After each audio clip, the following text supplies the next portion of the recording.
साल है 2024 और उस टाइम पे ना मेरी सबसे वीक पॉइंट जो था ना वो था एमसीक्यूज। और मैं हर वक्त सोचता रहता था कि एमसीक्यूज ना मेरे पता नहीं बोर्ड में कितने गलत होंगे कितने ठीक होंगे, और मुझे बहुत कंफ्यूजन रहता था जब मेरे सामने ऑब्जेक्टिव टाइप पेपर आता। तो जब मेरे बोर्ड के एग्जामिनेशन आए थे, मैं I was going to solve my math paper, और मैथ के पेपर में ना मैं बहुत बहुत बहुत कॉन्फिडेंट था कि इसमें मेरे 75 नंबर आएंगे, ऑब्जेक्टिव भी आसान होगी, और मेरा जो टाइम था वो इवनिंग टाइम था, ठीक है, और मॉर्निंग टाइम का पेपर बहुत आसान आया था। तो अभी जाके चेक करो कि इवनिंग टाइम का पेपर है ऑब्जेक्टिव टाइप, और जब मेरे सामने ऑब्जेक्टिव टाइप पेपर आया आई वाज कंप्लीटली शॉक्ड। मुझे उसमें 6 एमसीक्यूज नहीं आते थे, मेरे ऐसे हाथ कांप रहे थे, ऐसे मैं सोच रहा था अब क्या होगा, कितने गलत हो कितने सही हो। मैंने उस एमसीक्यूज में तुक्के लगाए 6 के 6, और जब मैं घर आ रहा था अब मैं हर वक्त यही सोच रहा था कितने सही होंगे, 6 के 6 गलत होंगे। लेकिन जब मैं घर आता हूँ तो मुझे पता चलता है कि मेरे 6 में से सिर्फ 2 गलत है और बाकी 4 ठीक है। अब आपको शायद ये बात कंफ्यूजिंग लगे कि ये कैसे होगा, 6 एमसीक्यूज में से 4 ठीक। हाँ, क्योंकि मैंने इसमें ऐसी ट्रिक्स और टिप्स यूज की थी उस पेपर में, इतना कंफ्यूजिंग पेपर और इतने प्रेशर में भी तुम अगर इन टिप्स को यूज करते हो ना, I can definitely tell you कि तुम्हारे जो एमसीक्यूज हैं उसमें तुम्हारे पूरे नंबर आ सकते हैं। और लास्ट वाली ट्रिक्स है, अगर तुम इसे यूज करोगे ना, तुमने जो एमसीक्यू टिक भी कर लिया अगर वो गलत है तब भी तुम उसे ठीक कर लोगे, तो वो तुम्हें लास्ट में पता चलेगी। तो सबसे पहले बात करते हैं तुम अपने एमसीक्यूज को कैसे सॉल्व करोगे। ठीक है, सबसे पहले तुम्हें उन पोर्शन को सॉल्व कर देना है जो कि तुम्हें आते हैं, ठीक है, जो कि तुम्हें 100% है। फॉर एग्जांपल 12 एमसीक्यूज है जिसमें तुम्हें 6 आते हैं और 6 एमसीक्यूज तुम्हें नहीं आते। अब देखो उसमें जो 6 एमसीक्यूज है वो तो तुम्हें क्लैरिफाई होना चाहिए कि ये एमसीक्यूज भाई 100% ठीक है। करते हैं अगर एमसीक्यूज में all of the above option है, हाँ ये बोर्ड के एग्जामिनेशन में नहीं होता, मोस्टली टाइम में बहुत कम होता है। मेरे टाइम में ऐसी एमसीक्यूज आई थी बायोलॉजी में, लेकिन अगर है तो उस ऑप्शन को तुम्हें टिक कर देना है, और मोस्टली प्रोबेबली वो डी ऑप्शन ही होता है, तो डी ऑप्शन को तुम टिक कर दो, ठीक है, ऑल अबव में। और अगर ऑप्शन है नन ऑफ दीज तो उसे टिक नहीं करना, तुम बाकी 3 ऑप्शन को देखो।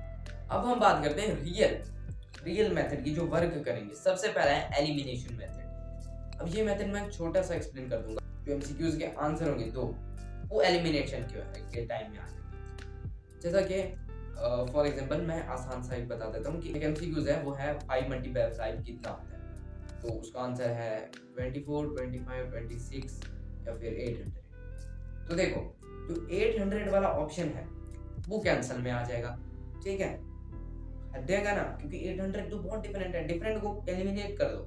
जो तीन ऑप्शन इकट्ठे हैं उनको देखो। अब यहाँ पे तुम्हें लगाना है तुक्का। अब अगर तुम्हें कंफ्यूजन हो रही है ऑप्शन बी या सी में से, तो ऑप्शन तुम बी चूज करना, और अगर तुम्हारी कंफ्यूजन हो रही है ए और सी में तो ऑप्शन सी चूज करना। तो मतलब सबसे ज्यादा जो चांस होते हैं जिस चीज के ठीक होने के वो है ऑप्शन बी, तुक्के से। एक साइंटिफिक मेथड है, तुम गूगल पर भी सर्च कर लेना। उसके बाद जो ऑप्शन है तुम सी को प्रेफर करना बी के बाद, और लास्ट में ए को। और जो डी वाला ऑप्शन है उसे लास्ट प्रायोरिटी देना। अगर तुम्हें लग रहा है कि हाँ ए और डी में है तब तुम ए कर सकते हो, डी को बहुत कम प्रायोरिटी दो, बहुत कम चांस होता है कि डी ऑप्शन हो। अगर तुम्हें यकीन नहीं हो रहा तुम बोर्ड का कोई भी पेपर उठा लो उसकी की के साथ और ऑप्शन मैच कर लेना। मोस्ट अगर तुम्हें 12 एमसीक्यूज है ना, मोस्ट ऑफ देम 6 उसमें बी ऑप्शन, उसके बाद सी, उसके बाद ए, और बहुत कम ए या डी में होगी। तो हमेशा अपनी फर्स्ट प्रायोरिटी को बी ऑप्शन देना, उसके बाद तुम सी और ए और डी को टिक करना, ठीक है। अगर तुम अब एक और ट्रिक बताता हूँ जिससे मेरी इंग्लिश की एक एमसीक्यूज ठीक हुई थी। तो मुझे ना इंग्लिश में क्या होता है, एक स्पेलिंग या फिर सिनोनिम एमसीक्यूज आते हैं बहुत सारे ग्रामर के, ठीक है। तो जब भी तुम्हें ऑब्जेक्टिव पेपर मिल जाए तो तुमने उस एमसीक्यूज को छोड़ देना है, और जो ही आपको सब्जेक्टिव टाइप पेपर मिले उसमें उसे जल्दी से पूरा रीड करो, ठीक है। और फॉर एग्जांपल जो तुम्हें स्पेलिंग नहीं आ रहे जो ऑब्जेक्टिव टाइप पेपर में, हो सकता है वो सब्जेक्टिव टाइप पेपर में हो। ऐसा मेरे साथ हुआ था। तो अगर 2025 9th क्लास का पेपर उठा के देखो इवनिंग टाइम का, उसमें तुम्हें स्पेलिंग बहुत से दिखेगी जो ऑब्जेक्टिव और सब्जेक्टिव दोनों में थे। तो इस तरह से तुम वहां से देखकर वहां, ये चीटिंग नहीं है। अब उसके बाद हम बात करते हैं वो ट्रिक जिसे तुम अपनी गलत की हुई एमसीक्यूज को ठीक कर सकते हो और अपनी एमसीक्यूज के लिए अनलिमिटेड टाइम ले सकते हो जितना चाहिए। अब हम बात करते हैं उस एमसीक्यू से जो तुम्हें गलत की है और तुम उसे ठीक करना चाहते हो। तो जब भी तुम्हें ऑब्जेक्टिव टाइप पेपर मिल जाए, अपनी एक लेड पेंसिल लो, वो जिसे हम रेजर से रेज कर देते हैं वो वाली पेंसिल, ठीक है, और सारे आंसर को उस लेड पेंसिल के हल्का हल्का ऐसे लाइन या फिर सर्कल बनाओ जो तुम्हें आंसर ठीक लगते हैं। और जब तुमसे तुम्हारा ऑब्जेक्टिव टाइप पेपर ले लिया जाए, यानी कि जब तुम्हारे पास बबल मिल जाए, जो बबल हैं जो तुम्हारे पास बच चुके हैं, अब तुम उसे आराम से फिल कर सकते हो, ठीक है। अब जस्ट इमेजिन कि तुम्हारे पास जो एमसीक्यूज है, जो 7 एमसीक्यूज है, वो तुम्हें नहीं आ रहा।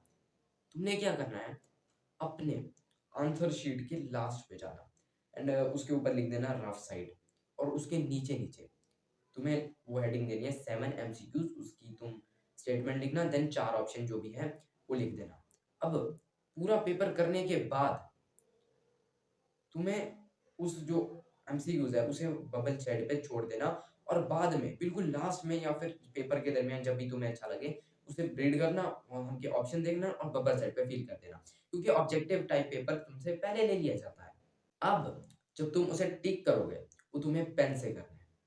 हाँ, पेन से अगर तुम करोगे तो तुम्हारा गलत नहीं किया जाता, और अगर तुम्हारे पेन से गलत हो गया और तुम्हें बाद में आंसर याद आ गया, तुम उसे रिमूवर से रेज करके अलग लगा सकते हो। इससे तुम्हारा एमसीक्यूज गलत नहीं हो, क्योंकि ये बहुत अननोटिसेबल होता है कि कोई इतना ध्यान से देखे यहाँ पर कि रिमूवर लगा हुआ है, बहुत कम देखा जाता है, जिससे तुम्हारे ठीक होने के चांसेस ज्यादा हो जाते हैं। सो ये थे वो तुक्का ट्रिक्स जिससे तुम अपनी एमसीक्यूज बहुत बहुत हद तक उसे ठीक कर लोगे। तो अगर तुम्हें कोई भी डाउट हो कमेंट में जरूर पूछना। तुम चाहते हो कि मैं स्टडी के रिलेटेड, बोर्ड एग्जामिनेशन के रिलेटेड एक एक चीज़ डिटेल में बताऊं, तो check out pin comment and the description. वहाँ पे तुम्हें एक व्हाट्सएप चैनल का लिंक मिलेगा जहाँ पे तुम मेरा कोर्स, प्री कोर्स बहुत बहुत सस्ते में खरीद सकते हो, और वो तुम्हारे पॉकेट मनी का 1% भी नहीं। इसमें मैं तुम्हें पेन पकड़ने से लेकर पेपर प्रेजेंटेशन तक और बोर्ड एग्जामिनेशन के पेपर को सॉल्व कैसे किया जाता है, हर एक एक चीज़ को जो तुम्हें ज़रूरत होगी को मैं बहुत बहुत डीपली एक्सप्लेन करूँगा। तो if you are interested, check it out.